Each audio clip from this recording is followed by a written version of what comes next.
ਹੁਣ ਕੇ ਜੀ दतूरी लाई है बात हम चप्पर लग दी ਪਹਿਲੇ ਦਤੂਰੀ ਲੱਗ ਗਈ ਹੈ ਤੇ ਹੁਣ ਚੱਪਰ ਲੱਗਦੀ ਪਈ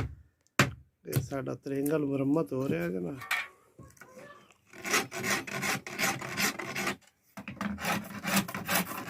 ਫਿਨਿਸ਼ਿੰਗ ਹੋ ਗਈ ठीक जी हाँ जी अच्छा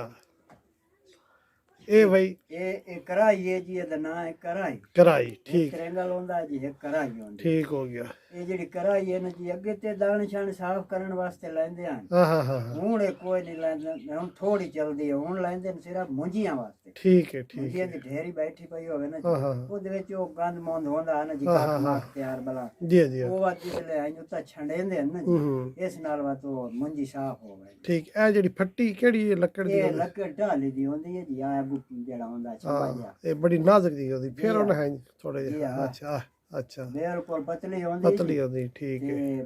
ਤੇ ਇਹ ਬਿਲਕੁਲ ਬੜੀ ਪੱਕੀ ਸ਼ਾਇ ਹੁੰਦੀ ਜੀ ਲੋਹੇ ਲੱਕੜ ਢਾਲੀ ਦੀ ਇਹ ਢਾਲੀ ਕਾਲੀ ਢਾਲੀ ਬੜੀ ਮਜ਼ਬੂਤ ਹੁੰਦੀ ਕਰਾਈ ਜੀ ਆ ਕਰਾਈ ਚੱਲ ਮਾਸ਼ਾਅੱਲਾ ਅੱਛਾ ਅਸਲਾਮ ਵਾਲੇਕੁਮ ਦੋਸਤੋ ਇਹ ਮਿਸਤਰੀ ਅਲਾ ਦਿੱਤਾ ਸਾਹਿਬ ਹਨ